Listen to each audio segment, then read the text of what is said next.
কোনো ফ্যাসিলিটি পেলে যেমন একটা জিনিস কি হয়ে যায়, সহজ হয়ে যায়। এজন্য ফ্যাসিলিটেট এই ভার্বটার অর্থ হচ্ছে সহজ করা। কি করে বলেন তো? সহজ করা। আসসালামু আলাইকুম ভিউয়ার্স, লিটারেলি অনেক দিন পরে আজকে আপনাদের জন্য একটা নতুন ভিডিও নিয়ে আসলাম।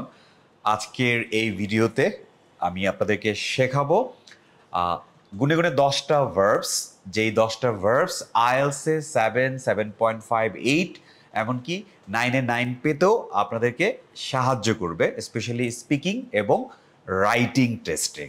রাইট, সো অর্থাৎ এই 10টা ভার্ব খুবই গুরুত্বপূর্ণ। আপনি যখনই ইংরেজি লিখতে যাবেন কিংবা বলতে যাবেন, আপনি চেষ্টা করবেন কি এই 10টা ভার্বকে ব্যবহার করার জন্য আপনার স্পিকিং এবং রাইটিংয়ে। ওকে, তাহলে দেরি না করে আমরা সরাসরি ক্লাসের মধ্যে ঢুকে যাই এবং আপনাদের সবাইকে একটা একটা করে এই 10টা ভার্ব শিখিয়ে ফেলি। রাইট, প্রথম যে ভার্বটা আমি আপনাদেরকে শেখাবো সেটা হচ্ছে অ্যানালাইজ। উচ্চারণটা কি? অ্যানালাইজ। সো অ্যানালাইজ এটার যেই বাংলা অর্থ সেটা হচ্ছে কোনো কিছু বিশ্লেষণ করা। কি করা? কোনো কিছু বিশ্লেষণ করা। সো অ্যানালাইজ মানে হচ্ছে বিশ্লেষণ করা। একটা উদাহরণ দিই চলুন। যেমন আমি বললাম যে একজন আইএলস এর ক্যান্ডিডেট হিসেবে আপনাকে প্রশ্ন বিশ্লেষণ করতে হবে। তাহলে ইংলিশটা কি হবে? As an IELTS candidate you have to analyse the question.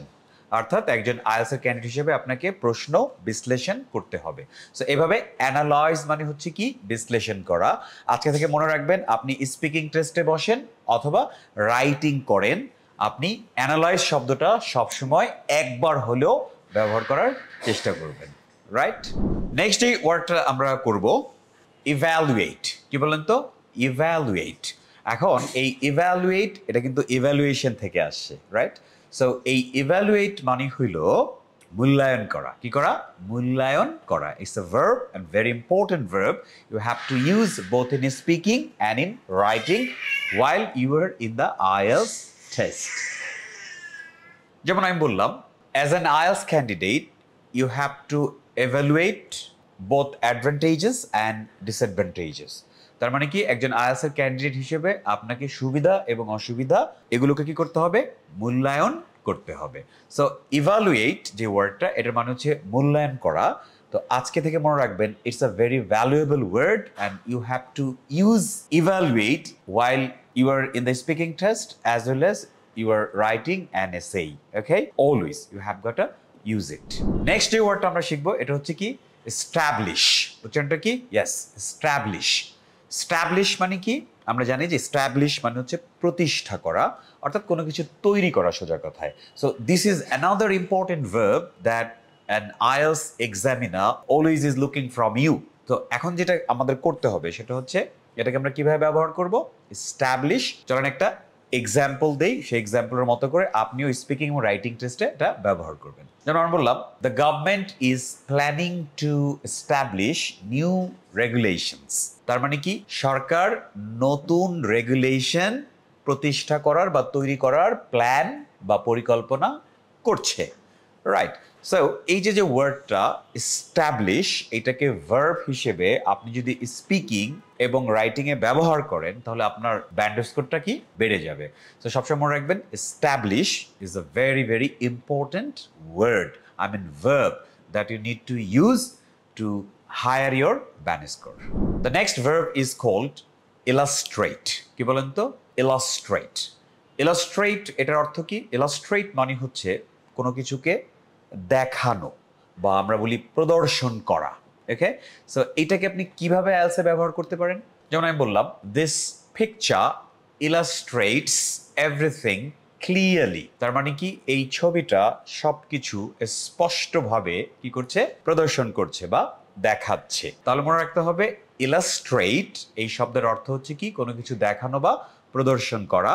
আপনি অবশ্যই এখন থেকে আপনার স্পিকিং অথবা রাইটিং যেই টেস্টে আপনি বসেন না কেন, এই ইলাস্ট্রেট ভার্বটাকে অবশ্যই ব্যবহার করতে হবে, so that you can higher your band score to 7, 7.5, 8, who knows, 9 out of 9.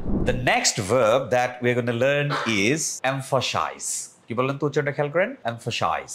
emphasize. emphasize মানে কি? emphasize মানে হচ্ছে কোনো কিছুকে জোর দেয়া কিংবা গুরুত্ব দেয়া। সো গুরুত্ব দেয়া বা জোর দেয়াকে আমরা বলি emphasize করা। যেমন একটা এক্সাম্পল দিলাম, it is essential to emphasize English language to get a global career.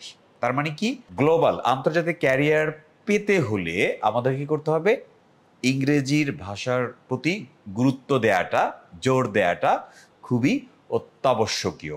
ঠিক আছে, সো এমফাসাইজ মানে হচ্ছে কি জোর দেওয়া। আমি বললাম কি you have to emphasise English language, তোমাকে ইংরেজির ভাষার প্রতি কি করতে হবে, জোর দিতে হবে বা গুরুত্ব আরোপ করতে হবে।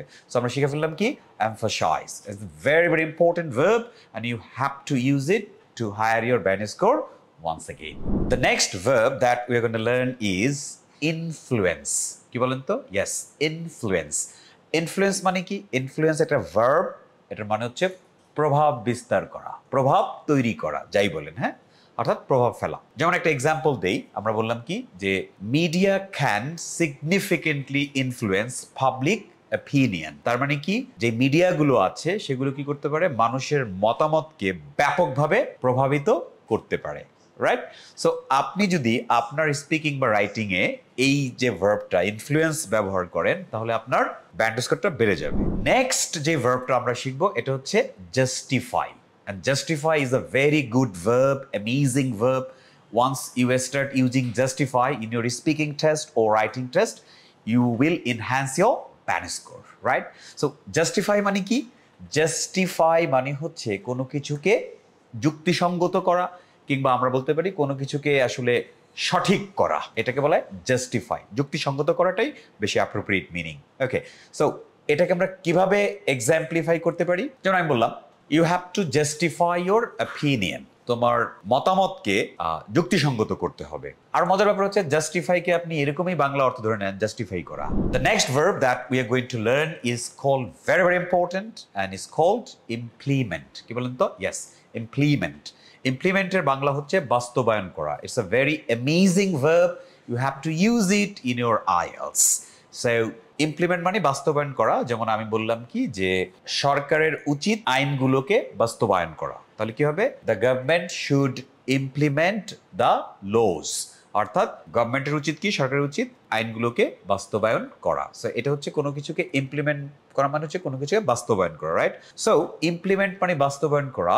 এই ভার্বটা যদি আপনি আপনার স্পিকিং রাইটিং এ ব্যবহার করেন, আপনার অবভিয়াসলি আপনার এক্সামিনার আপনার উপর অনেক বেশি কনভিন্স হবে, বেশি খুশি হবে। হ্যাঁ, সেটা তো করতেই হবে ভালো ব্যান্ড স্কোর পাওয়ার জন্য, right? The next verb is called facilitate, এবং এই ভার্বটা কিন্তু আমি ব্যক্তিগতভাবে খুবই পছন্দ করি, খুবই ভালো একটা জিনিস, ফ্যাসিলিটেট। তো ফ্যাসিলিটেট জিনিসটা কি? ধরেন এটা টেকনিক শিখায়, ধরেন আমরা একটা ওয়ার্ড জানি ফ্যাসিলিটি, রাইট? সো ফ্যাসিলিটি মানে কি, কোনো কিছুর সহজলভ্যতা, রাইট?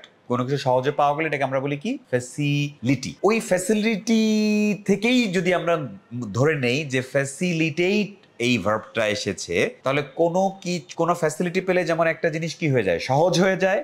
এজন্য ফ্যাসিলিটেট এই ভার্বটার অর্থ হচ্ছে সহজ করা। কি করে বলেন তো?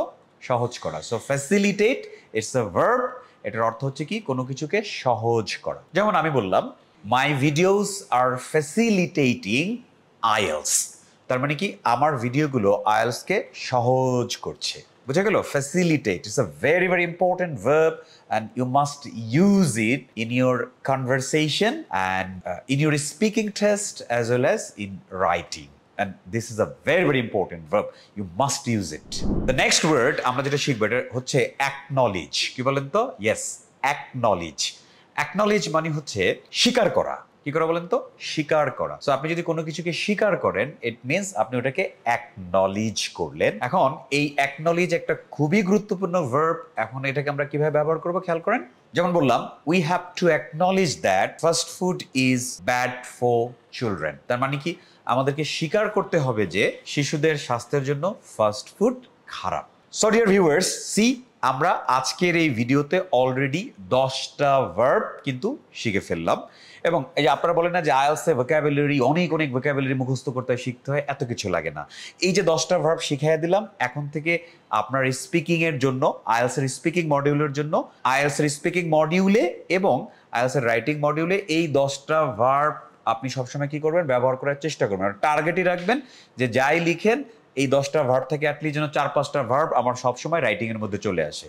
আবার যখনই আমি স্পিকিং টেস্টে বসবো তখন যেন কি এই 10টা ভার্বের মধ্যে অ্যাটলিস্ট 4-5টা ভার্ব আমার সেই স্পিকিং টেস্টে চলে আসে। এইভাবে যদি আপনি আপনার মানে আইএলসের ভোকাবুলারি রোডম্যাপটা করে নেন, অ্যান্ড দেন দেখবেন যে আপনার জন্য ভোকাবুলারি ব্যবহার করাটা অনেক অনেক সহজ হয়ে যাবে। সো ডেফিনেটলি কমেন্ট করে জানাবেন যে আজকের এই ভিডিওটা আপনাদের কাছে কেমন লাগলো।